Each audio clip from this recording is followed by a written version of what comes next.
So we did our best of 2022 list live, and we probably need to do it again so it could be quick and you can get the list fast. But we'll get to that. For now, we are going to discuss the most anticipated horror thrillers of 2023 that I found. Usually I make these lists because Kaylee's lazy. No, she's not lazy. I'm not lazy. Maybe a little. I'm just good at these lists, yes. I guess. So, this is in no particular order, I suppose, but I will say, I guess we can start with kind of like, I would argue this is my most anticipated horror thriller of the year. But a lot of these are pretty high, but this one is definitely in contention for number one. And that is Maxine, XXX Maxine, right? After Pearl and X killed this year, and Pearl ended up being arguably my favorite horror film of the year, and X wasn't far off, I had stated that I think that Maxine, if it's as good as those two, that will make this the greatest horror trilogy ever to me. Because you can take other trilogies in horror, like, you know, you can make your own trilogies and whatnot, but like an actual meant to be trilogy like this, that is going to be so rounded with Pearl's backstory, with Maxine's backstory, I guess, in the middle movie, and then kind of meeting in the middle and it being released the way it is. I just think this has the potential to be the great horror trilogy ever. I don't know what would be in contention. People will say like Evil Dead, and it's like, yeah, but Evil Dead 1 is not part of a trilogy. Like the story, Evil Dead 1 and Evil Dead 2. Evil Dead 2 is a remake of 1. I don't care what anyone says. 100% Evil Dead 1, 2, and Army of Darkness is not an actual trilogy to me. And I mean, I don't know. I definitely think that this trilogy with Pearl and Maxine and X could be like the way that the stories blend together. We talked about it a little bit, right? But the overlapping with Pearl and Maxine and the way that they're like the movies have themes that are, you know, similar to each other. I love all of that. So I'm really excited to see what happens in Maxine and what the culmination of everything is. Absolutely. So Maxine, I mean, that's as high as it gets for us. Another one that's about as high as it could possibly get, and we get a trailer tomorrow, and we got a poster today, is Evil Dead Rise. Yes. Now, the director of this has only done, like, A Hole in the Ground, and hasn't done, like, a ton of work for me to judge off of that. But when Fede Alvarez did Evil Dead back in the day, how old is Evil Dead now, the remake? Is that like 20? I thought it was 2013? That's what I was Jesus, gonna say. is it really that old? It's a decade now? Which is crazy. That's crazy to even think of. I wouldn't think it was 10 years old, but I guess this year it would be 10 years. That's mind-blowing to me. But, I mean, Evil Dead has never steered me wrong yet. I love all 4 films. I love all 3 seasons of the television series. I love the video games. Like, Evil Dead is kind of a sure thing. And from what I'm hearing of test screenings, and we'll see what happens with the trailer tomorrow, but it just sounds totally up my alley, and it sounds like it's going to be yet another hit for the Evil Dead franchise. I'm not surprised by that at all, but I'm excited for it. I'm excited to see the trailer and to see what's going to be in there, but I haven't watched all of the seasons of Ash vs. the Evil Dead, but I've seen all 4 movies, and I love all of them too. So yeah. We'll finish the TV series for sure. We will. We probably should start it back over, but maybe before Evil Dead Rise comes out, we'll binge the whole franchise. But yeah, I mean, Evil Dead Rise. How could I not be excited for a franchise that's never let me down? Yeah, exactly. Right? There's not a single entry that I don't love. So, I mean, it's an obvious easy one. Next up, this could be my favorite film of the year for all I know, because the guy who made this also made two of my other favorite films of the year previous to this, and this is Ari Aster's new film, Beau Is Afraid, which originally was called Disappointments Boulevard, but I guess that's not the title anymore. It's Beau Is Afraid now, starring Joaquin Phoenix. Originally pitched as a 4-hour horror, like a nightmare comedy, I think is what it was. 4-hour nightmare comedy.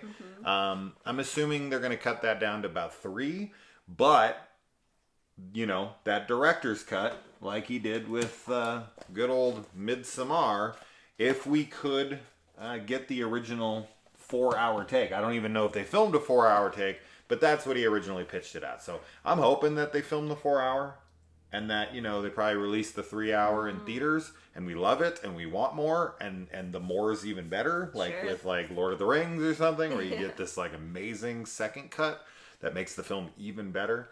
So this could be amazing. I mean, this has potential to be my favorite film of the year. Big time. Oh, so, absolutely, yeah. I mean, super high expectations. If Midsommar and Hereditary are any benchmark to go off of, which they are, I mean, that's all he's ever done, I don't see any reason to doubt that his third film is going to be amazing.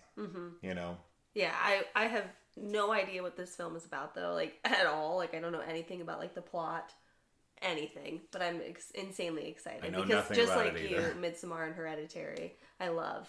So I feel like Ari and Robert Eggers are like, they're having like a friendly film competition to see like who can outdo each other. You got Robert doing freaking The Witch and then Hereditary and then, The Lighthouse and Midsommar and now The Northman, which was amazing. And Beau Is Afraid.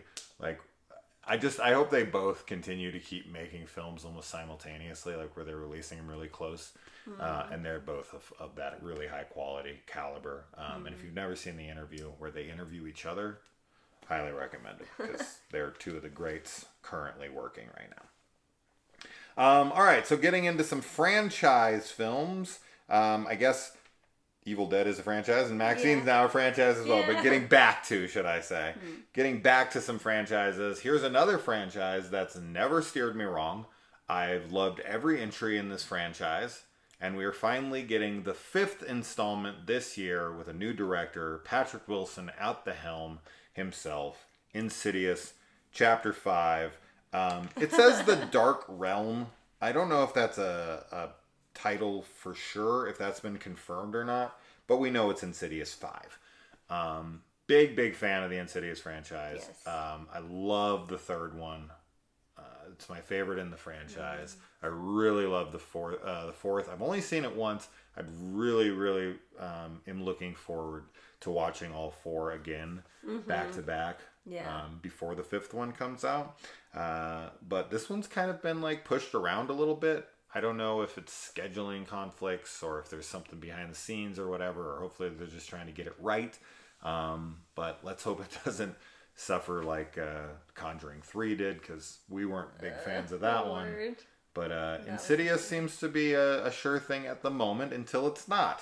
Yeah. But I know that this is finally the true sequel to 1 and 2, right? Like, we've kind of been in this prequel kick here now with 3 and 4.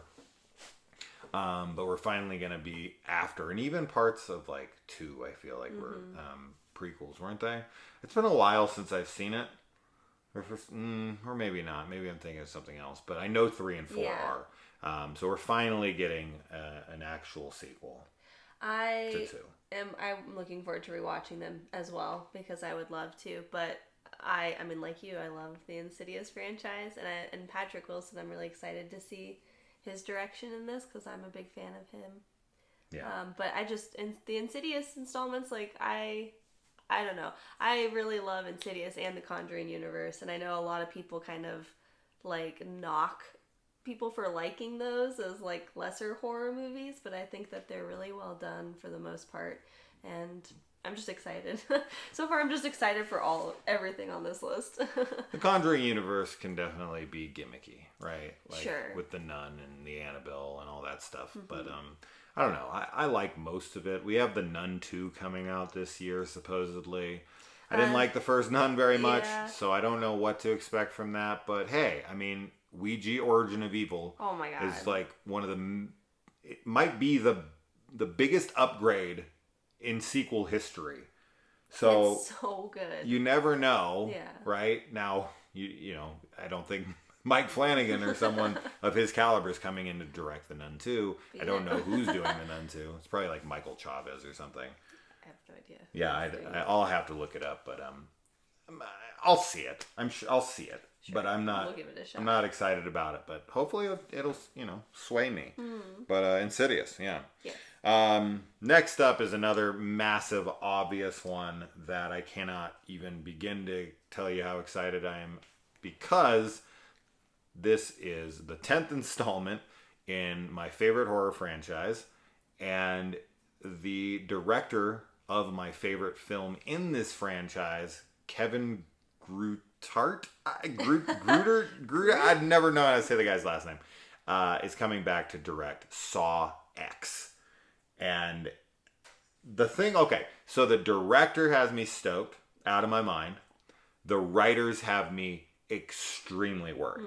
So we got the writers of my two least favorite Saw films, Jigsaw and Spiral. So this thing's kind of spiraled a little out of control as of the last two films. I feel like 1 through 7 are great. I know a lot of people hate the final chapter. Some people aren't very big on 5.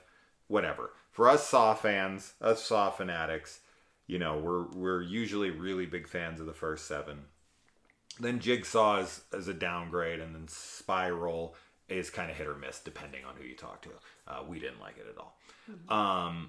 So the fact that they wrote Jigsaw, which has like some of the worst writing in the franchise, like there's legit no way Jigsaw could know things about characters in the movie. Stuff like that, where it's like all the other Saw films, as contrived as people think they are and as ridiculous and over the top as they think they're, there is an explanation for everything, and the continuity is fucking flawless.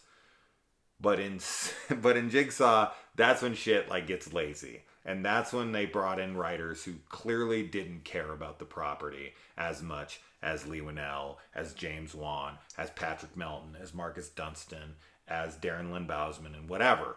Even though Bousman did come back for Spiral, it's just like, I want away from these writers. So I'm really bummed they're writing it. But because we are returning to the original series, and that we know that Amanda's returning, and that John Kramer is returning, and that this is supposed to be like some kind of like prequel, which is really odd because Tobin Bell's got to be fucking like 75 years old now. God, I know. I mean, the original Saw is from like 2004. We're talking about 20 years has passed, and we're gonna try. Please don't de-age him. We just watched that. We just watched that freaking Adam Project movie where they tried to de-age Catherine Keener.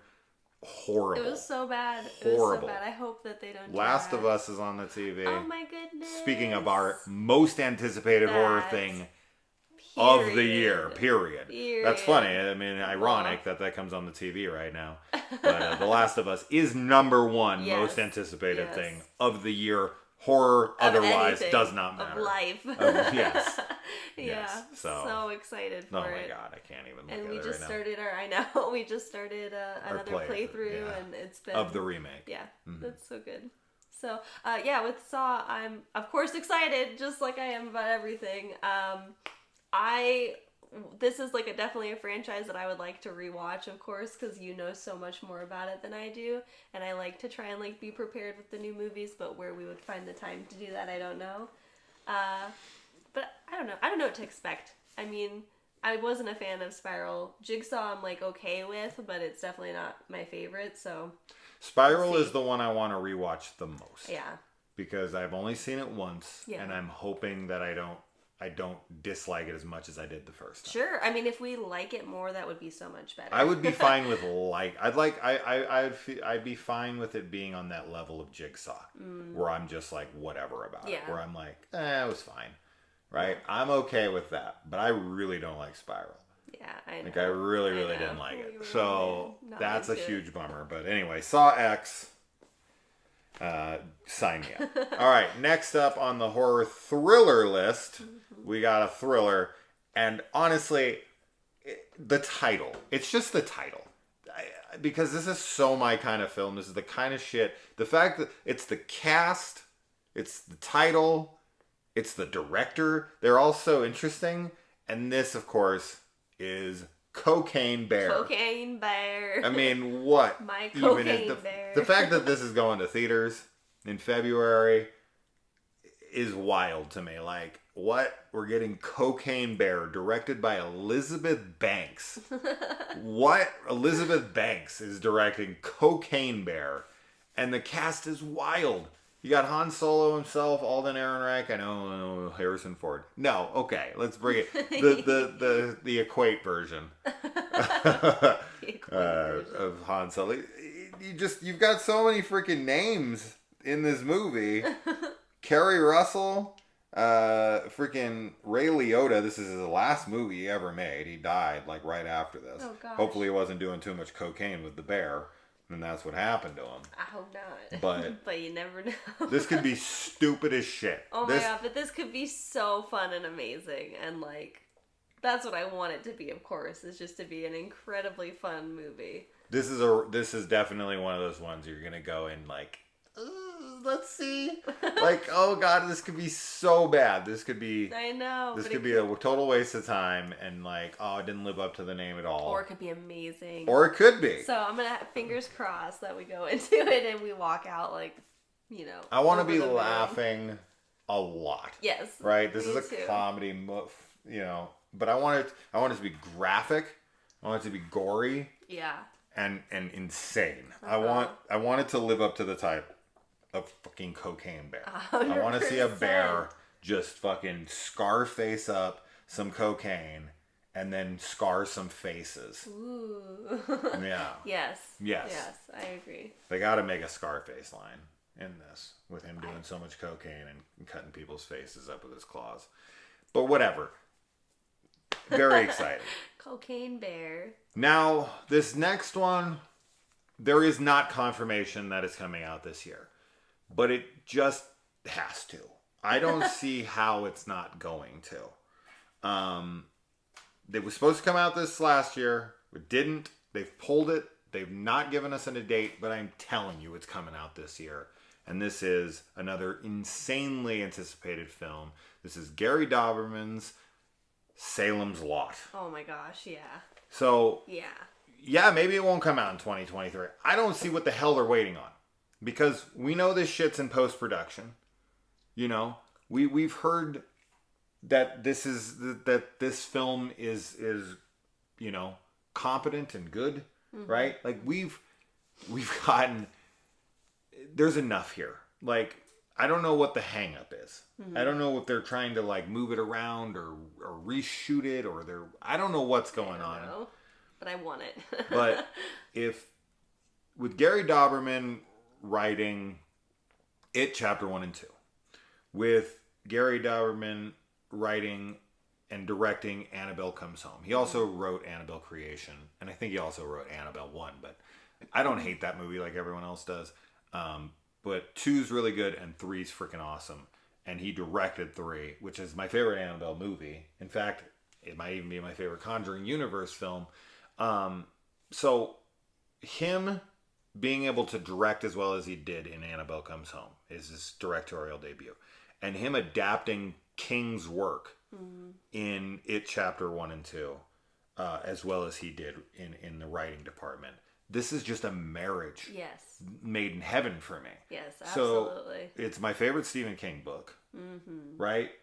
And this is just begging for a new adaptation. And this is, God, please come out this year and please rule.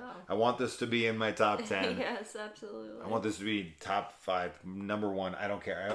I want it to come out this year, and I want it to be amazing, obviously. I want every movie I see to be amazing. Sure. But this one, I have a lot of skin in the game on, so to speak. Right? Like, I love this book so much.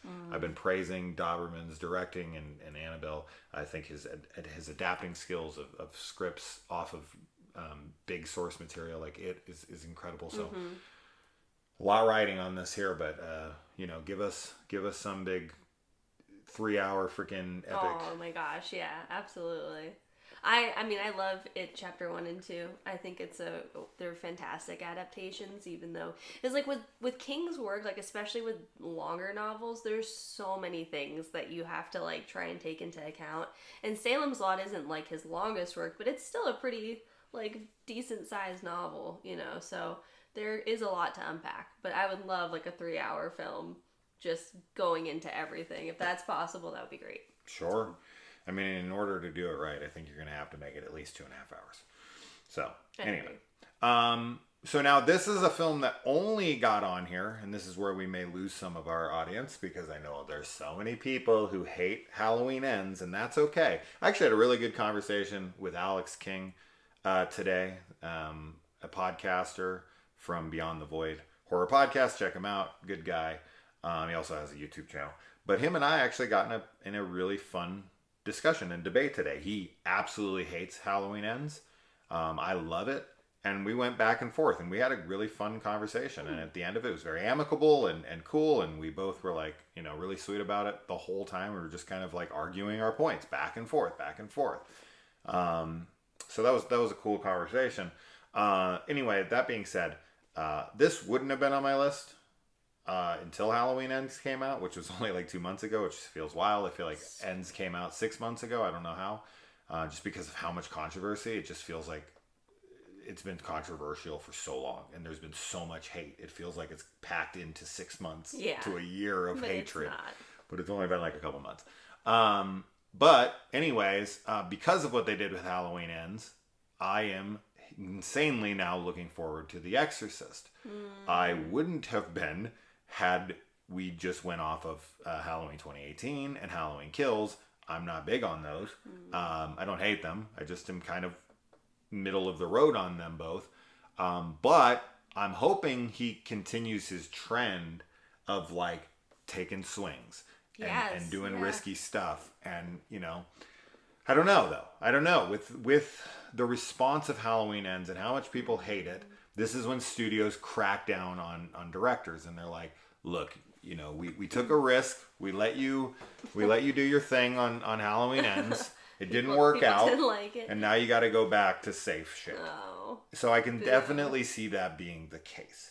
But we are getting the return of Chris McNeil here, played once again by the same actress. We got Ann Dowd in this. Now, will Linda Blair return?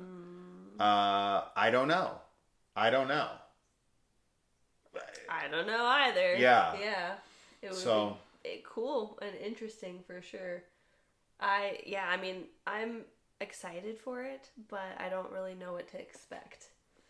Because obviously, like as you just said, right? Like with Halloween Ends and the reception that it got, I think from a lot of from the general public, that might limit maybe some creative like risks that would have been taken, which potentially we could have loved, but might miss out on. And I hope that's not the case. So I don't know who's writing this. Danny McBride is as well. Okay, but Scott Teems and Peter Sattler, who I think are also who wrote. Halloween Ends. Well, this guy's written Halloween Kills. Maybe not. But we know McBride and Gordon Green were definitely involved in Halloween Ends. So this might not be exciting for somebody who's coming off of Halloween Ends and hated it, right? So they might be real down on this. But anyway, so they got they got Ellen Burns back as Chris McNeil, as I'd said. Can they get Linda Blair?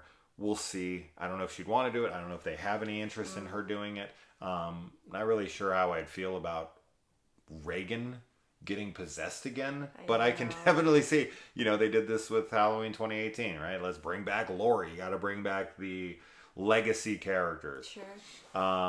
But, at the end of the day, we always have the amazing Exorcist 3, and we also have the really great Exorcist TV show that ran for 2 seasons. And if you want to see a really great sequel to Exorcist 1, either watch Exorcist 3 or watch the first season of The Exorcist. Both are really great super sequels So this could be even an additional great sequel. Because I think this is planned to be a trilogy. Oh, interesting. Which I'm pretty sure is I know for sure I heard that at one point. I don't know if they're planning on that anymore. But as of right now, we're getting this one film for sure. Okay. They'll probably wait to see what the box office is like they did with we'll Halloween Kills and Ends. But I'm sure it'll do decently at the box office. All right, so moving on from that. Next up, we have... Now, this is definitely more thriller action, but this could be in line with something like Prey from last year, which Kaylee actually was really big on and made her top list of the year, which was pretty surprising, seeing as how that's just so not her kind of film. But it definitely resonated with her enough to make that list. But this is a film that's very exciting. It could turn out like fucking Cowboys and Aliens, for all I know, which is actually a fun film, but ridiculous. This is the new Adam Driver movie, 65. So, freaking, like, Space Marines versus dinosaurs. Yeah. Right? I'm all about this shit. This is totally me yet again. You got like futuristic weapons versus, somebody being thrown into the Jurassic era. Yep. I'm all See about how they it. can survive. I'm all about it. It's like Predator on Earth 65 million years ago. I'm all about this shit. Exactly. This could be so fun. Yes, it could totally be. This has like a lot of fun. This has like pitch black vibes. Vin Diesel's Pitch Black. It reminds me of a few things. Turok, the video game Turok. I don't know that. Yeah. I mean, I'm down to watch it, of course, and I'm excited for the potential to love something that I wouldn't normally, think I would love. But you love Adam Driver. I was going to say, Adam Driver I think's really talented. I really enjoyed his performance in White Noise that we just watched recently, so...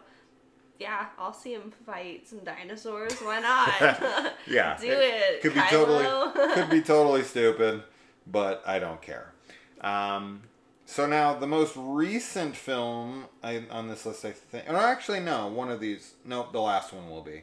All right. So next up is the film that I'm excited for because of its director. We got a Ari Aster film on here. And there's a couple films that I'm mostly excited about because of the director. We did see a trailer for this. We actually reacted to it on the channel. And this is the new M. Night Shyamalan film, Knock at the Cabin. Yes. I mean, it's an M. Night Shyamalan film. The guy can fucking kill. For me. Yeah. I'm a fan. I'm a big fan of his work. I know he's like one of the most easily hated directors in Hollywood. People love to hate on him. They love to talk shit about The Happening and, Last Airbender and After Earth. I didn't see After Earth and I didn't see Last Airbender. I just skipped those because I just didn't think I was going to like them. And so I stuck to the ones that appealed to me and were interesting to me. Yeah. And I liked Lady in the Water. I liked freaking The Happening, okay? I liked them. I really loved The Visit. I was going to say, that's and the best. I quite enjoyed Old. Yeah. Right? Yeah. And even stuff that he just worked on as a producer or like a writer or whatever, like Devil or whatever. He's the guy they should have hired to do Twilight Zone. I've said this a million times. Not Jordan Peele. M. Night Shyamalan is the dude to run a new Twilight series.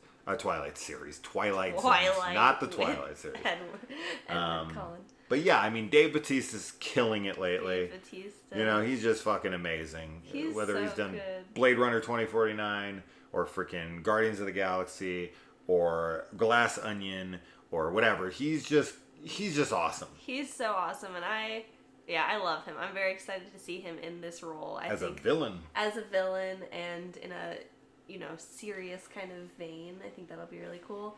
I haven't seen as many M. Night Shyamalan movies as you have. Yeah. But I quite enjoy all the ones that I've seen. And The Visit is the best for me. So... Yeah. Yeah. Yeah, I mean, I'd be totally down to do like a filmography watch through.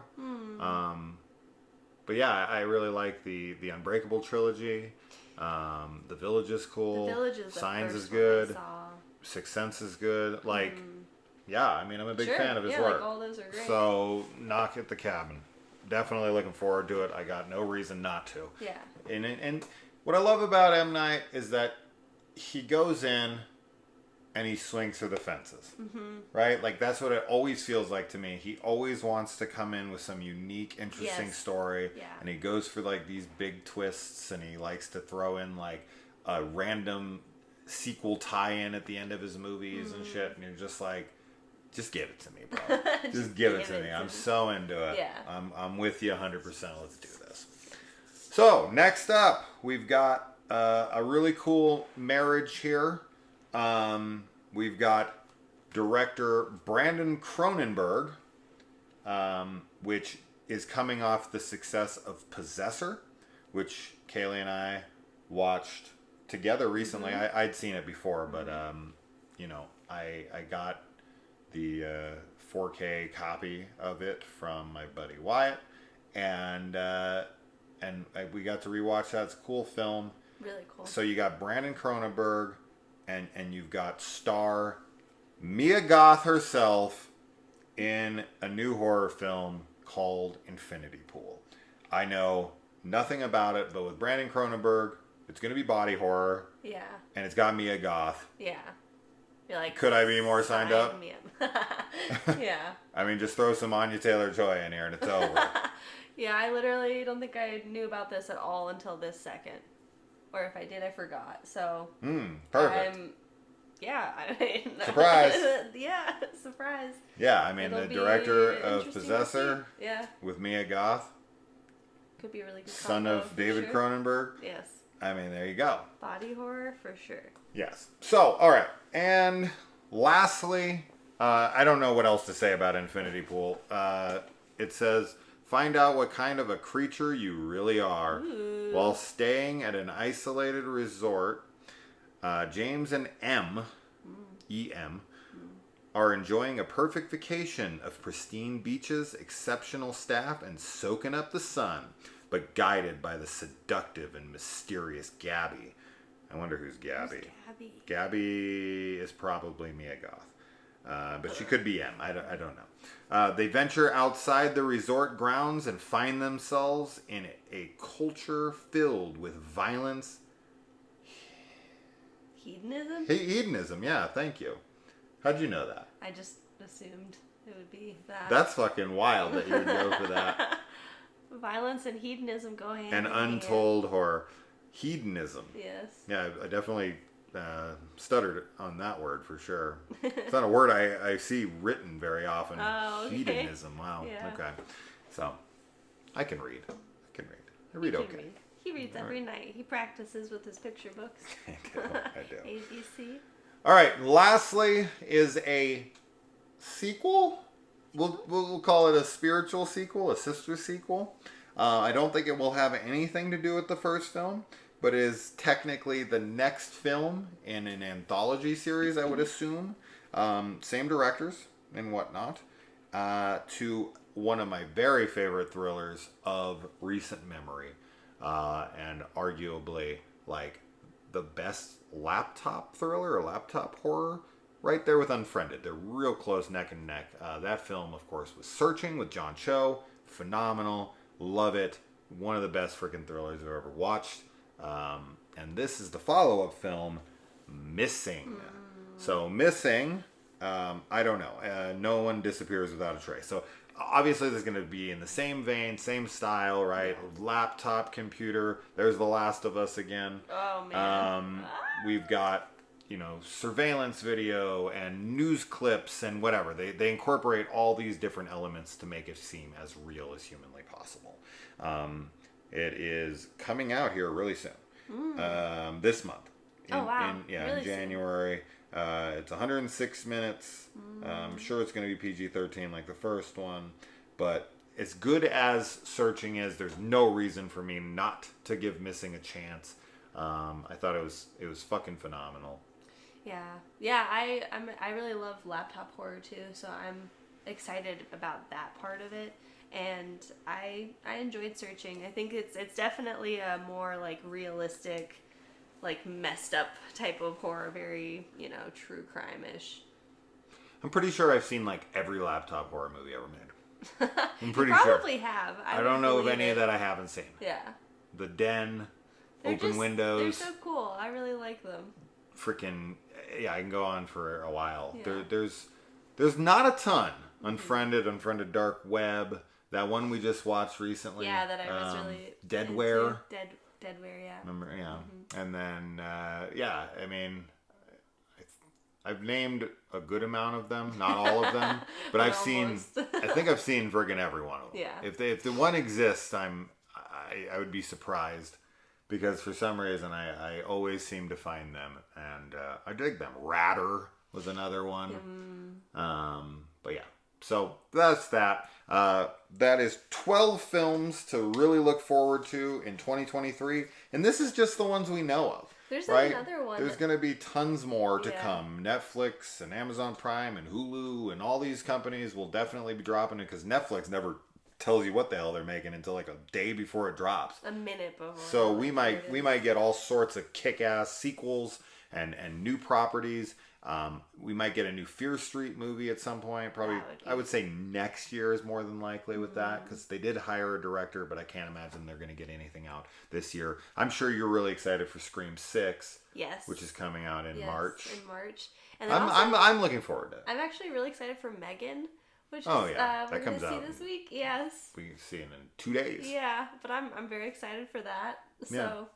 It could be good. I'm weary because I've seen too much from the trailer. I know. And I closed my eyes halfway through when I saw too much. I know. So we'll see, if they have anything up their sleeve. I did see a report from the director saying that originally it was rated R, and he was forced to cut stuff, and somehow he thinks it actually made the film scarier. Ooh, so I would still like, if Megan is even decent, I would still like them to release the unrated director's cut, right? Yeah. To see what the R-rated version was like. Yeah. Now, if it's just outright shit, I'm not going to even bother with an extended cut. No. But if there is an R-rated cut, I can't imagine. I don't know what reason a PG-13 cut would make it scarier. I genuinely can't think of a reason why that would be. But maybe he's right. I'd have to see the version to be like, you're right, it is creepier PG-13, but I can't imagine that's the case. It depends. I think that maybe things leaves could be things withheld, up for their imagination. That would be creepier, but we'd have to compare and contrast. Sure. So. Yeah, I'm really looking forward to it, and there's plenty of other things. I mean, there's all sorts of things that I'm looking forward to. We got The Pale Blue Eye coming out here, same day as Megan, with Christian Bale. On Netflix. I'm looking forward to that. There's a ton of stuff, of course. It's we got a whole freaking year. I mean, how many? We watched over 115 horror movies in 2022 of 2022 year horror films. And I really enjoyed like 90 of them. Mm-hmm. I mean, it was such a successful year. So this is only 12 of potentially 50 to 100 that we really enjoy. Yeah. But for right now, as of today, these were the films that really stood out to me as films I really wanted to discuss. And yeah, that's that. So what are your guys' most anticipated? What did we leave off that you're looking for? I'm sure Scream 6 is going to be that thing. I'm looking forward to it. I am. I really like Scream 5. Yeah. And Jenna Ortega's killing it. I'm glad she's back. I think we got confirmation that Kirby from 4 is coming back, and I really like her. So yeah, I am looking forward to it. I'll put it as 13th on the list. I'm looking forward to it. Yeah. So hopefully it surpasses 5, because they said the gloves are off this time and they get to be as gory as they want, and add some gore into that and really lay into the characters that I like. You could have easily my favorite Scream film, no problem. Sure. Yeah, and the setting too. I'm like into New York. The urban landscape. Yeah. So that's that. Let us know what you guys think and what's your most anticipated. And we will see you tomorrow for the Evil Dead Rise trailer reaction. Look forward to that. All right, guys. Bye. Bye.